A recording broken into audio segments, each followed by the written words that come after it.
지금 최근에 생각했던 주의 말씀들을 한 번 더 쭉 살펴보시기를 바랍니다. 먼저 우리들의 삶은 믿음의 실제화이다 하는 말씀이 몇 주간 전에 우리에게 선포되었습니다. 삶이 믿음과 완전히 분리되어서 괴리되는 것이 항상 우리 그리스도인들 개개인의 갈등이고, 또 예수 믿는 사람들을 바라보고 있는 세상 사람들이 헷갈려하는 부분입니다. 저 사람들은 예수를 믿는다고 하면서 저렇게 살면 안 될 텐데, 그렇게 우리를 비난하는 사람들이 있고, 우리 자신들도 나는 하나님 믿고 예수 믿는 사람인데 내 삶이 이렇게 되면 안 되겠다 하는 그런 마음의 갈등 때문에 우리가 자주 힘들어하고 고통스러워합니다. 그것은 우리의 삶이 우리가 갖고 있는 믿음의 실제화 과정이어야 되기 때문에 그렇습니다. 믿음으로 죽고 또 믿음으로 산다는 것은 예수님께서 나를 대신하여 나의 대표로 죽으시고 사셨음을 나의 것, 나를 위한 것으로 받아들이는 것을 믿음이라고 합니다.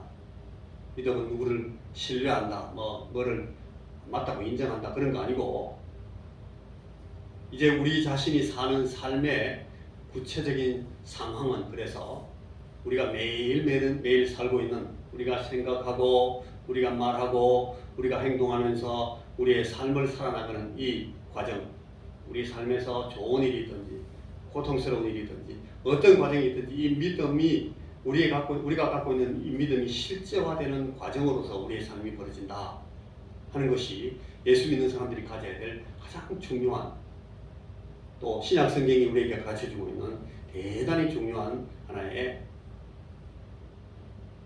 가르침입니다. 그래서 우리들의 삶은 우리 믿음의 실제화 과정이다. 그래서 결정적으로 나의 삶은 그리스도 고난에 동참하는 형식이다 하는 사실을 지난번 3장 10절에서 12절 말씀을 가지고 생각했습니다. 예수님께서 세상에 오셔서 살아가시는 모든 삶의 궤적을 한마디로 요약하면, 우리 죄인들을 위해서 땅에 오셔서 고난당하시고 죽으시고 사셨기 때문에 그 삶 자체의 그 가장 중요한 색깔이 고난이기 때문에 우리의 삶은, 그래서 예수를 믿고 사는 우리 삶의 가장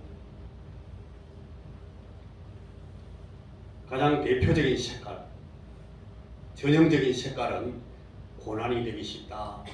그러므로 우리는 예수 그리스도의 고난에 동참한다는 형식으로 우리의 삶을 살아가는 것이 맞다라고 지난 시간에 제가 이 말씀을 전해드렸습니다.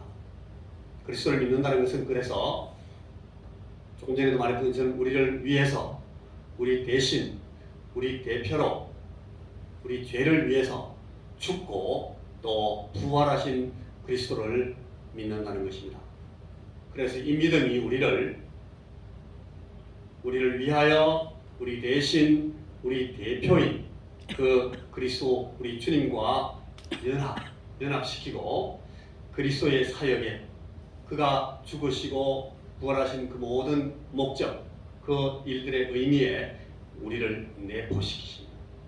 그래서 그리스도의 인격과 사역에 우리가 동참하도록 만들어 주시는 것입니다. 그래서 우리의 삶은 그리스도의 고난에 동참하는 것이다 라는 말씀이 저렇게 설명이 될 수가 있습니다. 그래서 지금 우리의 매일의 삶은 그리스도와 함께 죽는 것, 그리고 그리스도와 함께 부활하는 것의 실제화 혹은 현실화 과정이 된다, 그런 말씀을 제가 드린 것입니다.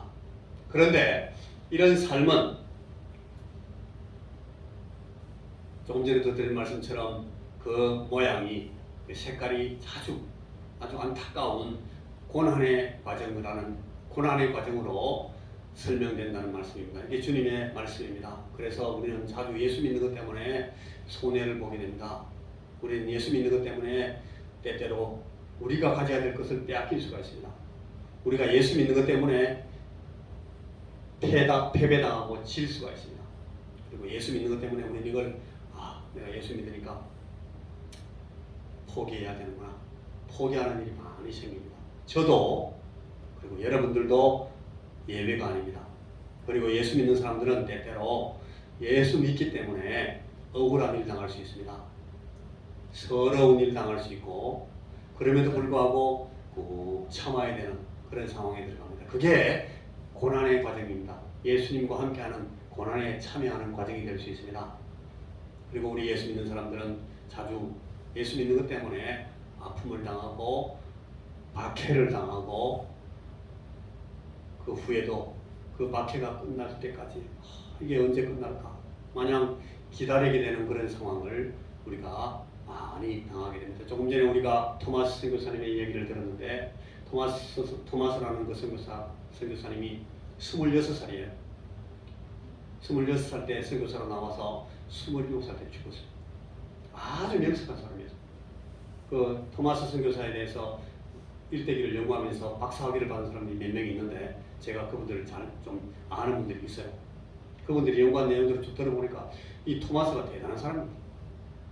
우리나라 한국에 선교사로 온 사람들 가운데 저렇게 위대한 개인적으로 볼 때 굉장히 뛰어난 사람들이 많았어요. 아까 나왔던 그 마펫이라는 선교사 사무엘 모펫이라는 분은 그 미국의 그 프랭클린 루스벨트 말고 데오도로 루스벨트라는 대통령이 있는데 이 데오도로 루스벨트 대통령한테 국무장관, 요새 우리말로 하면 외무부 장관입니다. 외무부 장관으로 지명됐던 사람.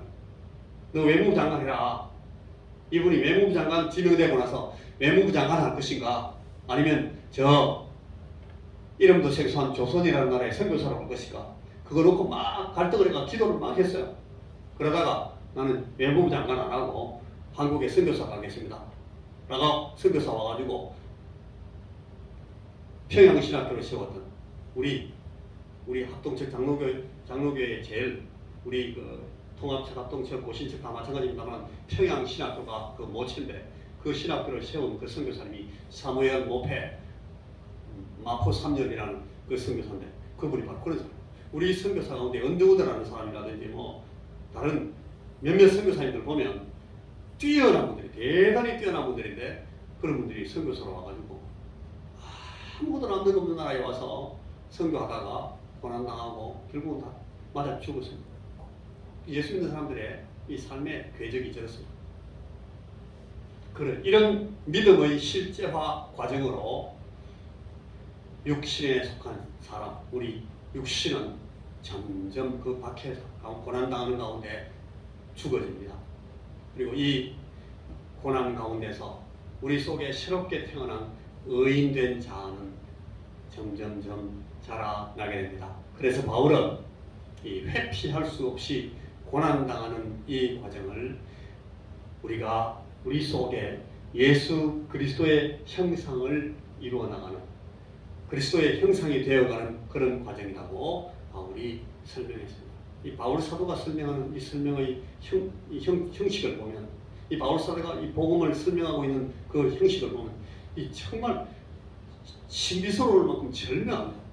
왜 그런가 하면 이 바울은 주님께 직접 받은 계시를 그 사람이 설명했기 때문에 바울 사도는 원래 개인은 이 사람이 뛰어난 학자이기도 하지만 이 바울 사도는 정말 이 예수님께서 우리에게 가르친 그 복음을 정말 우리 교회에게 잘 가르치고 설명한 사도예요. 바울은 고난당하는 이 과정을 우리가 그리스도의 형상을 이루어 나가는 과정으로 그렇게 설명했습니다. 이런 삶의 실제 실상은 방금도 우리가 말씀드린 것처럼 옛 아담적 자, 나의 옛 사람, 죄인으로서의 내가 그리스도와 함께 죽고 내 새 아담적인 자, 새 피조물된 나, 의인으로서의 내가 부활하게 되는 것입니다. 이것이 바로 내가 믿음으로 의롭게 된다 하는 것이 어떻게 우리의 삶 가운데 실제화되어 나가는가 하는 것을 설명하는 의미입니다. 제가 지금 여러분 이 말씀을 여러 번 반복해서 드리고 있는 이유가 있어요. 이 말씀은 너무너무 중요하기 때문에 첫째 반복하는 것이고 둘째는 자꾸 듣다 보면 무슨 말인지 몰랐던 것이 탁 이해가 됩니다. 그래서 제가 여러분들에게 계속 반복합니다. 너무 중요하기 때문에. 그리고 계속 반복해서 들어야 잘 더 깊이 이해가 되기 때문에 제가 반복해 드리고 있습니다. 자, 새 아담적인 자, 의로운 새 사람으로 살게 된 나는 구원의 미래, 아직 우리 손에 잡히지 않은 그 미래 구원으로 완성으로 나가는 오늘의 삶, 내가 오늘 살고 있는 이 실존에서 내가 어떤 가치, 이게 좋은가? 이게 좋은가? 이게 옳은가? 이게 옳은가? 혹은 우리가 도덕적인 선택, 어느 것이 더 선한가? 어느 것이 더 귀한 것인가? 이런 것을 선택을 하고 결정을 내릴 때마다 새 아담으로서 예수 그리스도께서 대행하시는 하나님의 다스림을 따라가는 사람으로서 주의 다스림을 받으면서 하나님께서 원하시는 뜻을 따라서 결정하는 겁니다. 아, 이게 하나님의 뜻이구나. 그럼 내가 이쪽으로 가야 되겠다. 힘들어도 이리로 간다. 이게 선한 것이냐? 아, 하나님께서 이걸 의롭다 하시는구나. 내가 배운 대로 이걸 선택해야지. 어렵더라도 내가 이리로 가야지. 그렇게 사단의 통치와 다스림을 거부하고 사단의 가치를 거부하고 예수께서 대행하시는 하나님의 뜻을 따라 쫓아가는 그 선택을 통해서 우리가 이 의로운 사람으로서의 우리의 실존을 살아나간다는 것입니다. 만약 우리가 그때마다 우리의 가치를 사단의 가치에 따라서 사단의 통치에 따라서 사단이 다스리는 그 가치에 따라 우리가 결정하고 따라가 버리면 우리는 실패합니다. 사실은 이것이 신약 성경이 우리에게 반복하여 말씀하는 내용입니다. 예수님의 십자가를 지고 예수님을 따라가라. 이게 전부 다 결국은 이 내용이에요. 그래서 여기 오늘 우리 모두는 예수님의 고난을 배우려고 여기에 모여 있습니다. 여러분 이 사실을 꼭 기억하시기 바랍니다. 예수 믿고 나는 복을 받아야지. 예수 믿고 나는 큰 축복을 받아서 막 병도 나았고 뭐도 잘 되고 막 우리 아들도 다 잘 되고 우리 사업도 잘 되고 여러분 그거는 이 신약 성경 우리 복음이 설명하고 있는 거하고 다른 거예요. 그건 아주 부차적인 것이고 작은 것이고 임시적인 것일 뿐이에요. 근데 그걸 먼저 위주로 생각하면 안 된다는 거예요.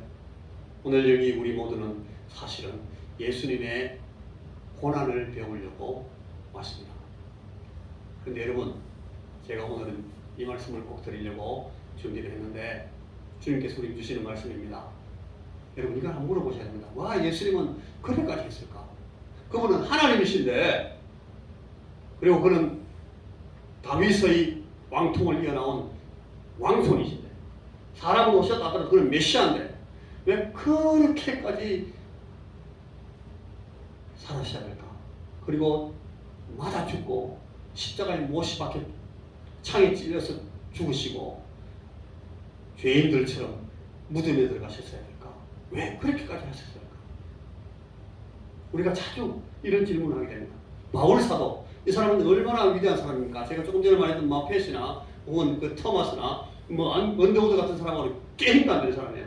이 바울은 아주 위대한 학자고 위대한 율법사고 대단한 바리새인이고 이 혈통도 아주 좋은 로마 시민이고 위대한 사람이었는데 이 사람은 자기 스스로 내가 만물의 찌꺼기같이 됐다고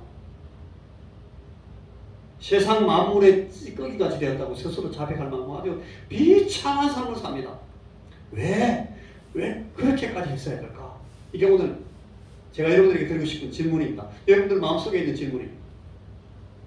여러분 이걸 제가 오늘 한 말로 제가 설명을 해드릴게요. 이게 여러분 이것 때문에 우리에게 생긴 게 선교사 컴플렉스라는 말입니다. 여러분 선교사 컴플렉스라는 말을 들어봤는지 모르겠는데 이게 제가 만드는 말이에요. 오늘 제가 만들어낸 말인데 제 속에 있었던 컴플렉스가 있어요. 컴플렉스란 말 알죠? 이 막 우리 마음 속에 있는 도저히 풀지 못하는 어떤 열등감 때문에 생긴 그런 아주 그 생각만 하면 막 간이 툭 떨어지는 그런 두려움을 갖게 만드는 그런 이 자의식이 있어요. 그걸 컴플렉스라고 그러는데 선교사 컴플렉스라는 게 있습니다. 제가 생각해 보니까 이게 있어요. 이게 다른 말로 좀 바꾼다고 생각해 보니까 여러분들에게 해당되는 말은 전도자 핸디캡입니다. 핸디캡이란 말은 어떤 불공정한 조건을 내가 아예 갖고 있다는 겁니다. 전도자로서. 여러분 다 전도자들인데, 그러니까 선교사 콤플렉스, 선교사는 다 저는 선교사고 선교사로 얘기했습니다. 지금도 저는 선교사라고 생각하는 그런 사람이고, 여기 또 우리 선교사로 수년 동안 일했던 또 다른 선교사님들 계신데, 우리가 다 선교사이기 때문에 이런 컴플렉스를 갖고 있습니다. 우리만 갖고 있는 것이 아니라 여러분들도 똑같습니다. 여러분들도 다 전도자 입장이기 때문에 전도자 핸디캡이라는 것을 갖고 있어요.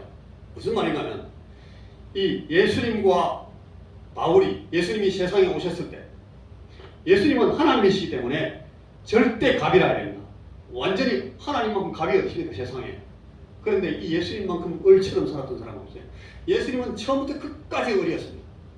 태어날 때부터, 베들레헴 말구이에 태어날 때부터 아주 비참하게 어떻게 할까요? 우리가 좀 따뜻한 방에 가서 애를 낳고 싶은데 어디 사관, 여관 한 군데 없을까요? 찾아다니까 없어가지고 저 가라면 가쇼. 좀 좋은 데 어디 한 군데 좀 소개해 줄 수 없을까요? 없어. 가서 저 애기 낳으라고 소개받은 곳이 말구이입니다. 짐승우리 막사에 들어가서 거기서 애기 낳았어요. 짐승우리에서 살았던 사람, 제가 또 한 사람 알고 있어요.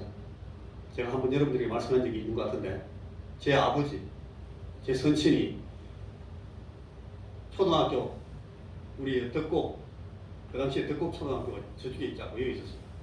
여기에 제가 태어나기 전입니다.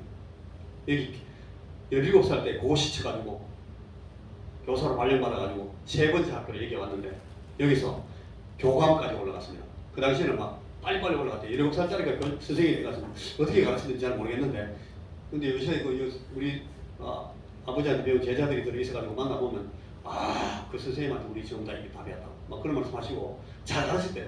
그런데 그 선생님 무시하게 때렸다고. 우리 아버지 선생님한테 많이 맞은 분이 몇 분 계셔요. 엄청 때렸대. 왜 맞았습니까? 그러니까 내가 잘못했지, 하라는 말도 굳이 안 듣고 그랬거든. 숙제도 안 하고, 뭐 아버지가 농사를 많이 가르쳤는데 농업 교육을 많이 했대요. 원래 제 아버지가 성주사범 그 농학과를 공부했거든요. 그래서 그릇 만드는 거, 똥지게 해가지고, 그 당시에는 똥그릇만큼 좋은 그릇이 없었으니까 사람 인분을 가지고 그릇 만드는 걸 가르쳤는데, 안 듣고 맨날 장난치고 뭐 딴짓하고 있었던 맨날 맞았대. 그 맞은 이분이 선생님 하시다가 나중에 이제 도교육위원회에서 일정 때예요. 교장 발령을 받았어요. 교장 발령을 받았는데, 그때 이분이 그만 예수를 믿은 거예요. 헷갈아. 우리 할아버지 말씀으로 헷갈하게 해가지고 예수 믿고 그냥 바로 목사를 한다고, 신학교 가겠다고. 그 좋은 선생님 자리인지 몰라요. 던져놓고 그냥 대구로 나갔어요. 대구 나가 대구 신학교 다니다가 그 다음에 서울 용산 총신에 가서 했는데, 총회신학교. 우리 할아버지가 덕곡면 구장 오래 하셨거든요. 27년간 민선 구장 하셨는데, 이분이 자기 마음대로 막 호적을 정리할 수 있는 그런 권한이 있으니까 우리 아버지를 그냥 호적에서 팍 버렸습니다. 이 만자천자 우리 아버지가 우리 이가 별로 없는 가문인데, 이 가문에 6대 독자셨습니다. 6대 독자. 여러분 6대 독자 맞습니까? 저는 6대 독자 우리 아버지 말고 못 봤어요. 제가 한때 7대 독자였다니까요. 초장에 2년간. 그런데 이 6대 독자 아들을 자기 호적 명부에서 파버렸어요. 우리 아버지 한번 파졌는 게 흔적이 있었대요. 그 당시에. 이분이 쫓겨났어요. 쫓겨나가지고 몇 년 동안 밖에서 이 신학 공부하시다가, 그때 너무 힘들고 어려울 때잖아요. 건강이 막 영양실조 이런 거 와가지고 이분이 연주나리 결핵에 걸렸어요. 연주나리 결핵. 이런데 막 연주나리라는 그 결핵. 많은 사람들이 죽었답니다. 이 결핵이 걸려가지고 이분이 이제 거적에 덮여가지고 그 소달구지에 싣고 들어왔대요. 대구에서. 우리 할아버지가 너는 내 아들 아니다. 고적에서 팠다. 너희 자식 우리 집에 오지 마라. 그 다 죽어가지고 들어오는 그 아버지를 우리 할아버지가 쫓아내가지고 우리 할머니하고 우리 어머니가 우리 아버지를 이렇게 부축해가지고 끌고 업고 들어가 가가지고 마른 돼지우리에 넣어놨습니다. 그 개수리 저기 마른 돼지우리에서 6개월 동안 사셨대요. 우리 아버지 하고 우리 할머니 우리 어머니가 그 당시에 이 개수리 천지에 있는 뱀들은 다 잡았답니다. 뱀하고 개구리하고 별의별 개구리 별의별 뱀을 다 잡아가지고 막 애들 여기 뱀 나왔다 하면 우리 어머니가 막 지게잡대가지고 막 뛰어가서 우리 할머니가 얘기하는데 너가 막 뱀 진짜 잘 잡는다. 우리 할머니가 저한테 그러시더라고. 뱀만 막 잡아 꼬아야 되겠대요. 그거 나왔어요. 진짜로. 하나님께서 은혜 주셨겠지만 우리 아버지가요. 그 당시에 그때 제가 우리 고모한테 얘기 들었는데 사실이겠죠. 큰 고모 돌아가신 고모님한테 들었는데 그 고시에 그 당시에 경상도에서 경상북도인가 경상도인가 한 명 뽑았대요. 대구 천지하고 다 한 명 뽑는 시험에 이 아버지 혼자 된 거예요. 17살짜리가. 그래가지고 이 고령에서부터 덕곡까지 그 당시에 고령 군수가 누군가 말을 줘가지고 그 말 타고 깃발 하나 들고 이래 들어왔대요. 그런데 아주 머리가 좋았다는 거죠. 똑똑하고. 그래 들어온 사람인데 이 아들을 우리 할아버지가 돼지우리에 처방해놨다. 예수님도 그랬어요. 예수님도 그런 우리에 처박히가 시작했다니까 인생을. 여러분 이 예수님 같은 분이 왜 이렇게 어리돼가지고 끔찍한 대접을 받았는지 여러분 왜 이래야 되나 생각 안 납니까? 이 바울 사도라는 분이 이 위대한 사도가 절대 의뢰 입장에서 그 온 평생을 보내잖아요. 맨날 두드려 맞고 맨날 쫓겨나고 죽었다고 사람들이 하도 많이 패가지고 완전히 죽었거든요. 숨이 끊어지고 몇 발도 안 뛰고 숨 안 쉬어요. 맥을 짚어보니까 갔어. 그래가지고 죽었다. 갖다 내버려요. 사람들이 질질질 끌고 나가서 성 밖으로 확 버렸어요. 그런데 거기서 하나님 살리시니까 죽어 있다가 또 다시 숨 쉬고 또 맥이 또 시험 뛰가지고 기가 다시 돌아가지고 또 다른 성교지로 가잖아요. 이혼해서. 바울이 그렇다니까요. 이런 고통을 당하는 그러다 결국은 나중에 목자리에 죽어요. 토마스 같이. 왜 그런 줄 아십니까? 이 선교사라고 해요. 선교사. 전도자들은 마찬가지입니다. 우리가 왜 꿀립니까? 저 김성황 일로 와보세요. 내가 할 말이 좀 있어요. 이거 불러가지고 너 일로 봐. 내가 니한테 뭐 좀 가르쳐줄게. 이거 줄게. 이렇게 하면 되는데 갑이잖아요. 갑. 그런데 예수 믿으라고 전도할 때 우리가 결코 그렇게 못합니다. 교회 좀 나올래? 예수 좀 믿어라. 야, 왜 우리가 이렇게 어린애입니까? 왜 이렇게 그 사람은 나 예수 안 믿어. 갑질하고. 우리는 그 앞에서 막 비벼야 돼요. 왜 그래요? 그게 성교사 컴플렉스. 이게 전도자의 핸디캡입니다. 우리가 예수 믿는 사람들은 이 땅에서 저런 핸디캡을 갖고 살도록 되어 있어요. 왜냐하면 우리 예수 믿는 거예요. 우리 제1대 선교사, 초대 전도자의 제일 모범이었던 이 바울 사도가 저 핸디캡을 갖고 살았어요. 우리가 뵐 수 있겠어요? 우리 아버지라고 뵐 수 있겠어요? 우리는 다 저 컴플렉스와 저 핸디캡을 갖고 살아야 돼요. 이게 우리 오늘 그리스도인들이 가져야 될 굉장히 중요한 하나의 자원식입니다, 여러분. 같이 한번 읽어보시겠습니까? 같이 앞에 시작. 내가 너희를 부끄럽게 하려고 이것을 쓰는 것이 아니라 오직 너희를 내 사랑하는 자녀같이 권하려는 것이라.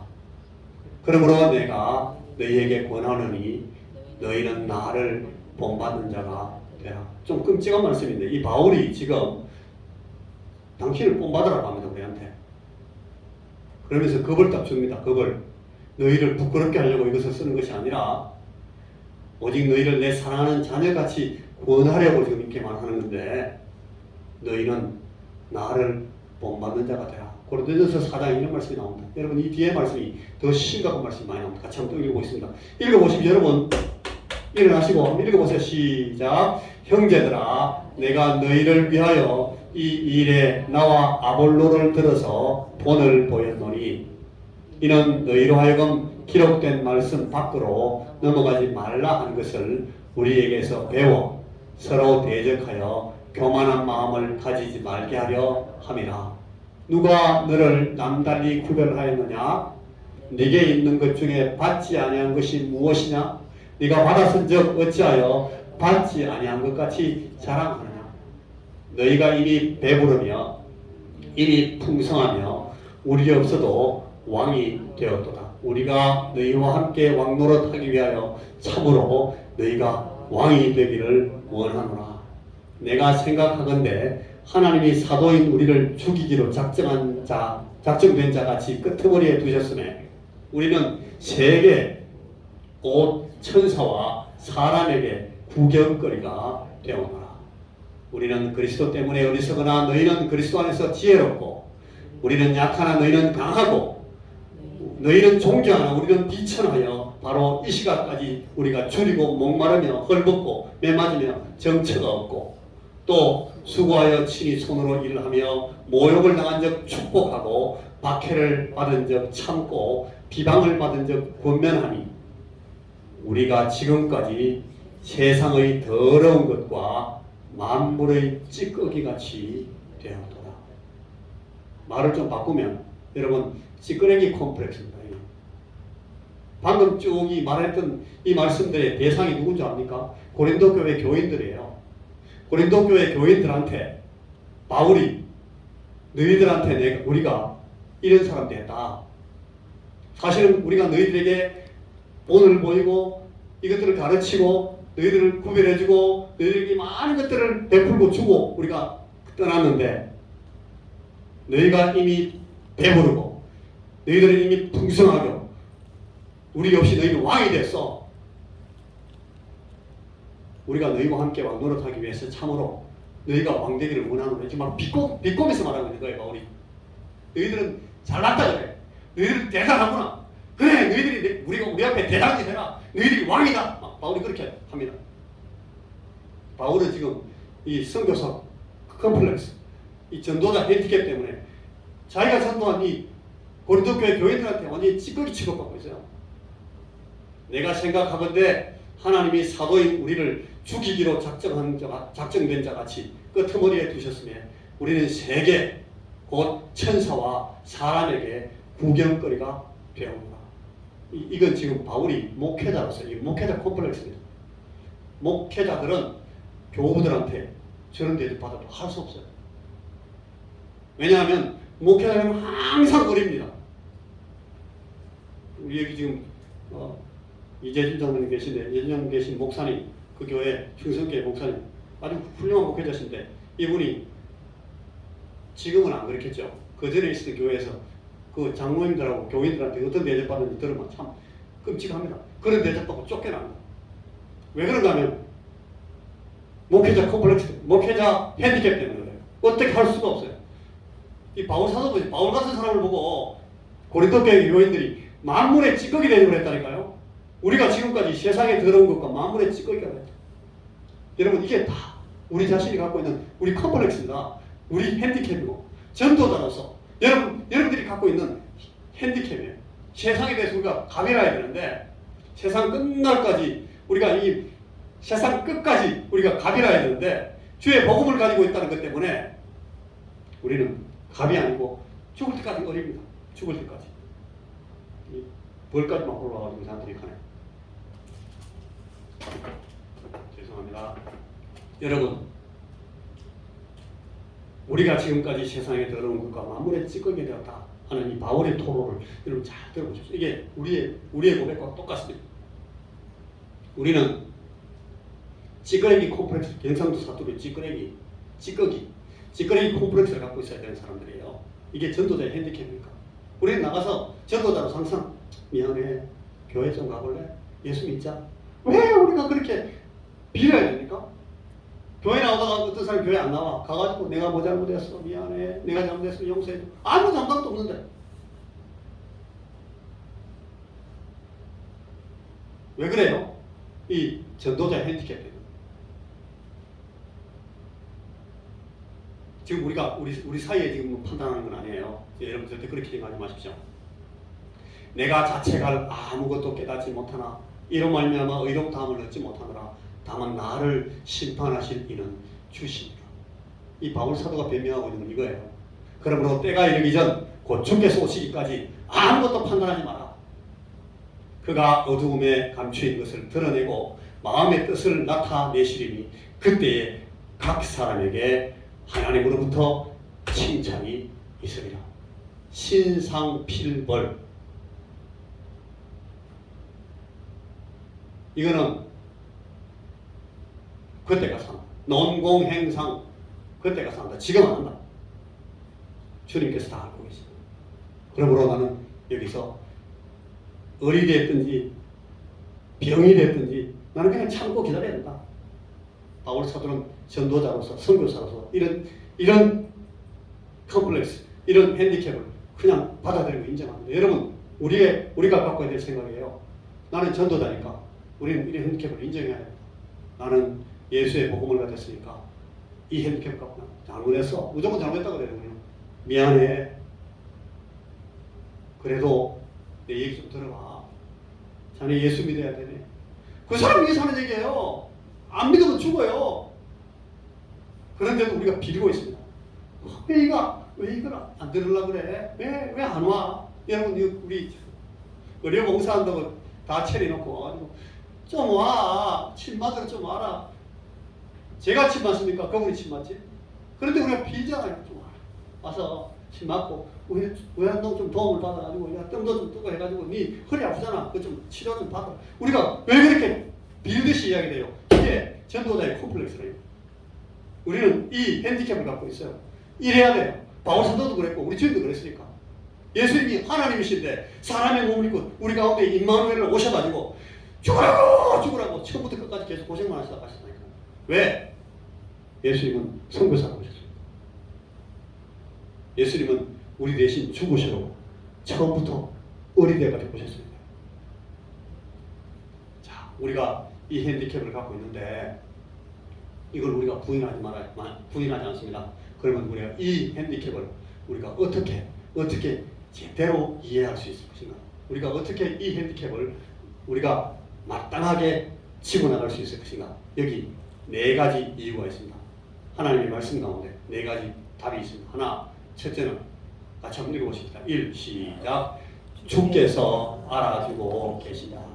조금 전에 읽었던 고린도전서 4장 4절에 주께서 알아주고 계시다. 우리 주님이 알고 계시기 때문에 괜찮아. 주님이 판단하실 때까지 나는 내 판단을 유보한다. 내가 만물의 찌꺼기가 됐다 할지라도 나는 우리 주님께서 알고 계시니까 나는 참을 수 있어. 견딜 수 있어. 그분이 내 마음을 제일 잘 알아. 왜냐하면 그분이 내 삶을 살았거든. 이 바울의 이야기예요. 여러분들은 전도자로서 핸디캡을 갖고 살고 전도자의 입장에서 고개를 숙이고 을같이 살지만 절대로 잊어버리지 말 것. 첫째, 주님께서 알고 계십니다. 여러분 조금도 기죽을 거 없어요. 여러분 조금도 피해의식에 사라질 필요가 없어요. 조금도 피해망상에 사라질 필요가 없습니다. 내가 왜 어리냐? 관계없어. 주님은 내가 어리라는 것을 알고 계셔. 내가 을 아닌데도 내가 을 처음 됐다는 것 사실을 주님께서 잘 알고 계셔. 이게 첫 번째. 자, 두 번째 읽고 시작. 신상필벌. 상급과 시상은 요보되이다. 여러분 이걸 가지고 참아야 됩니다. 하나님께서 반드시 지금 알아주고 계시는 이 일에 대해서 상 주실 겁니다. 그리고 이 시상은 주님께서 그 시상하시는 날까지 요보되어 있습니다. 그래서 우리는 참을 수 있습니다. 고개를 숙일 수가 있고 우리가 을이 돼가지고 비벼도 괜찮아요. 미안합니다. 제 말씀을 들어보세요. 예수 믿으세요. 할 수 있어요. 왜냐하면 하나님께서 주님께서 지금 알고 계시는 대로 하나님께서 반드시 상 주실 것입니다. 바울 사도가 이것 때문에 참았어요. 예수님은 이 고난 당하시고 나서 만물 위에 하나님의 자리로 복귀하시고 우리 아버지 하나님께서 우리 아들 하나님을 높이셨잖아요. 신상필벌은 요보되어 있기 때문에 우리는 이 전도자로서의 핸디캡을 견딜 수 있습니다. 자, 세 번째 같이 읽어보시면 3, 시작. 그렇지 않아도 나는 빚진 자다. 여러분 우리는 빚진 자라서 어쩔 수가 없어요. 헬라인이나 야만인이나 지혜 있는 자나 어리석은 자에게 다 내가 빚진 자라. 이 빚진 자 의식 때문에 이 빚진 자 컴플렉스 때문에 바울 사도는 다른 모든 걸 다 견딜 수 있어요. 다 이길 수 있어요. 하나님께서 주님께서 알아주시니까 너무 감사하다. 하나님께서 나중에 상 주실 것이니까 너무 감사하다. 그러나 안 그래도 그렇지 않는다 하더라도 나는 빚진 자이기 때문에 어쩔 수 없이 전도자로 살아야 합니다. 바울 사도는 그 말씀을 여러 번 합니다. 그렇지 아니하더라도 나는 해야 된다. 바울은 나는 빚진 자이기 때문에 여러분 우리 그리스도인들끼리 우리끼리 여러분 이 사실을 잘 기억하셔야 됩니다. 우리 성도들끼리 똑같은 컴플렉스와 똑같은 핸디캡을 갖고 있는 우리끼리 자꾸 싸우면 안 됩니다. 그리스도인들끼리 경쟁하면 안 됩니다. 잘난 척하면 안 됩니다. 자랑하면 안 됩니다. 성도들이 성도에 대해서 교만하면 안 됩니다. 왜? 우리는 같은 컴플렉스를 갖고 있는 사람들이에요. 동업자들이잖아요. 같이 고생하는 사람들이잖아요. 같이 보람받고 있는 사람들이잖아요. 교회들끼리 싸우면 안 됩니다. 내 직분 가지고 다른 데 사는 사람 직분을 막 함부로 하면 안 됩니다.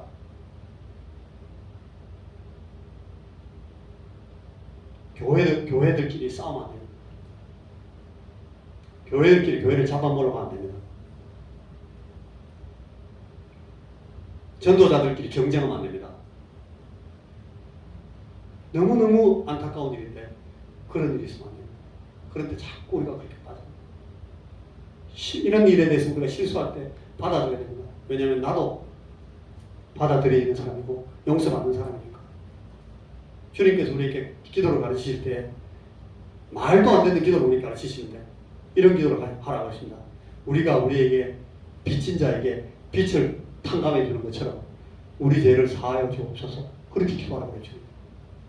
우리가 우리 사이에 빚진 자를 탕감해 주듯이 주님 우리 죄를 용서해 주옵소서. 그렇게 기도하라고 주님께서 가르치셨어요. 우리가 우리에게 죄진 자를 사하는 것 같이 우리 죄를 사하여 주옵시며 우리가 매일 하는 그 기도의 그 내용이 그 기도예요.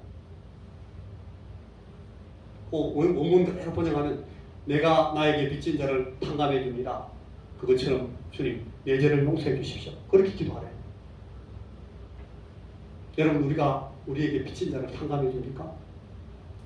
누구에게 그렇게 합니까? 제일 먼저 누구에게 그렇게 해야 되겠습니까? 이 전도자 핸디캡을 갖고 있는 우리끼리 먼저 해야 된다는 거예요. 이걸 안 하기 때문에 교회들이 계속 교회 안에서 어려움이 생기는 겁니다. 교인들이 목사님을 가만히 안 둡니다. 계속 끌어내립니다. 목사님을. 또 교회들끼리 서로 막 책망합니다. 전도자를 막 몰아냅니다. 딜하려고 합니다. 딜. 너무너무 안타까운 일이지만 오늘 주의 말씀이 우리에게 가르치는 것입니다. 우리끼리 하면 안 된다. 자 마지막으로 네 번째 같이 시작. 나는 맞아도 싸다. 그래야 찌꺼기가 떨어진다. 여러분 이것이 오늘 우리가 보고 있는 이 빌립보 3장 21절의 말씀이에요. 자꾸 맞아야 고난당하면서 우리에게 있는 나는 만물의 찌꺼기같이 취급받으면서 내 진짜 찌꺼기가 떨어진다. 이것이 전도자의 콤플렉스예요. 이게 선교사의 핸디캡이고 전도자의 핸디캡이구나. 여러분 우리가 다 이 사실을 잘 알고 계셔야 돼요. 때때로 우리가 이 핸디캡을 갖고 있기 때문에 핸디캡을 갖고 있는 사람들이 실수할 수 있습니다. 그렇게 받아줘야 돼요. 저 사람이 지금 자기 핸디캡을 이기지 못하고 있구나. 내가 도와줘야지. 여러분들이 서로 이해해 주셔야 됩니다. 용서해 주셔야 됩니다. 받아주셔야 됩니다. 그리고 격려해 줘야 됩니다. 위로해 주셔야 됩니다. 그리고 같이 이렇게 해야 됩니다. 그게 오늘 우리가 해야 될 주의 말씀 앞에서 우리가 반응해야 될 방법입니다. 헬라인이나 야만인이나 지혜 있는 자나 어리석은 자에게 내가 다 빚진 자라. 그래서 내가 인식한다. 내가 복음을 부끄러워하지 아니하노니 이 복음은 모든 믿는 자에게 구원을 주시는 하나님의 능력이 됩니다. 먼저는 유대인에게요. 그리고 헬라인에게로다. 내 동족에게도 그렇고 나와 다른 이민족 이방인에게도 똑같다. 내가 지금 굉장히 부끄러운 대접을 받고 만물의 찌꺼기같이 취급을 받지만 사실은 나는 부끄러운 자가 아니야. 모든 믿는 자에게 구원을 주시는 하나님의 능력을 갖고 있는데 내가 지금 이런 대접을 받고 있어. 바울은 그 얘기를 하고 있어요. 복음에는 하나님의 의가 나타나서 믿음으로 믿음에 이르게 하나니 기록된 바 오직 의인은 믿음으로 말미암아 살리라 한 것 같습니다. 여러분 우리가 지금까지 아까 제가 반복해서 설명했던 그 내용이 여기 나오잖아요. 복음에는 하나님의 의가 나타나서 믿음으로 믿음에 이르게 하나니 오직 의인은 믿음으로 말미암아 살리라 한 것 같습니다. 그럼에도 불구하고 이 복음을 가지고 우리가 부끄러운 대접을 받아요. 우리가 만물의 찌꺼기 같은 대접을 받아요. 왜 그래요? 우리가 전도자이기 때문에, 우리는 선교사이기 때문에, 우리는 목배임을 당해서 죽어도 할 말이 없는 사람들이기 때문에 그래요. 그게 선교사니까. 그렇지만 우리는 절대 부끄러워하면 안 됩니다. 복음은 모든 믿는 자에게 구원을 주시는 하나님의 능력이기 때문에 우리가 이 취급을 받고 있는 것을 주님께서 알고 계십니다. 그리고 반드시 주께서 이 일에 대해서 우리에게 갚으시고 상 주실 것입니다. 그러나 우리는 그렇지 않아도 빚진 자이기 때문에 계속 해야 됩니다. 그리고 내가 이 과정 속에서 이 하는 동안 이 고난을 당하고 전도자로서 이 핸디캡을 갖고 살아가는 동안 만물의 을이 돼가지고 벌벌벌벌 메고 다니는 동안 우리는 우리의 찌꺼기가 다 떨어지면서 예수의 형상을 우리 가운데 이루어 나가게 된다 하는 것이 오늘 이 말씀이 우리에게 주시는 정말 우리가 지나가면 안 되는, 그냥 지나가면 안 되는 귀중한 교훈입니다. 함께 고난받는 이들의 동료의식을 가지고 우리 주님께서 말씀하신 이 주의 말씀에 신약 성경이 여러 번 나오는 것처럼 너희끼리 먼저 주 안에 있는 이들을 먼저 대접해라. 그들을 먼저 기억해라. 바울 사도가 계속 이야기합니다. 바울 사도가 자기가 너무 고통스러운 여러 입장을 잘 알기 때문에 자꾸 권면합니다. 너희들끼리 먼저 해라. 주 안에 있는 자에게 먼저 도와줘라. 그를 먼저 사랑해줘라. 주 안에 있는 이들을 먼저 대접해줘라. 그들을 먼저 기억해라. 여러분 우리가 꼭 명심해야 돼요. 우리 자신을 위해서 우리가 똑같은 의식을 갖고 있는 사람들에게 해야 될 주님의 말씀의 교훈입니다. 여러분 대접을 받고자 하는 대로 남을 대접하라고 주님이 황금률을 통해서 이렇게 가르치십니다. 오늘 우리 전도자의 이 의식을 갖고 있는 사랑하는 여러분, 전도자 핸디캡을 갖고 있는 우리 사랑하는 모든 여러 성도 여러분들께서 하나님의 교회 안에서 우리가 어떻게 해야 될지를 이 말씀 가운데서 꼭 기억하시기를 바랍니다. 전도자 컴플렉스는 선교사 핸디캡은 사실은 우리 그리스도인들이 나중에 주님 앞에서 훈장을 주렁주렁 달게 만드는 훈장덤입니다. 여러분 군대에 있는 군인들, 직업 군인들은요 아무리 위험하고 힘들어도 훈장더미가 있는 데는 막 그냥 목숨 걸고 뛰어듭니다. 왜냐하면 저 훈장의 가치를 알기 때문에. 오늘 여러분, 저와 여러분이 이 삶 가운데서 이런 어려운 핸디캡을 갖고 산다 할지라도 우리가 결코 실망하지 말고 절망하지 않아야 될 것은 저게 훈장덤이기 때문에 우리 여러분, 오늘 우리 토마스 선교사의 얘기를 가지고 시작했는데 우리 순교자의 영광을 기억하면서 우리가 오늘 이 핸디캡을 가지고 살지만 주님 앞에 갈 때는 우리가 주렁주렁 우리 가슴에 훈장을 달 그런 삶의 상황 안에서 우리가 서 있다. 우리가 오늘 이 상황을 잘 견뎌야 된다. 여기서 내가 정말 을이 되고 핸디캡을 갖고 살고 컴플렉스를 갖고 살지만 우리가 이 삶을 잘 살면 이 끝에 순교자의 영광에 참여하게 된다 하는 사실을 꼭 기억하시면서 여러분 우리의 삶을 성공적으로 승리하시기를 주님의 이름으로 축원합니다. 기도하겠습니다. 하나님 아버지, 오늘 주께서 우리에게 격려하시며 말씀하시는 이 진리를 우리가 마음속에 잘 간직하게 하시고 우리 하나님, 우리 안에서 그리고 우리 곁에서 우리 밖에서 아버지 하나님 우리가 이 싸움을 잘 승리하며 이겨나갈 수 있도록 우리에게 은혜를 다하여 주시옵소서. 예수님 이름으로 기도하옵나이다. 아멘.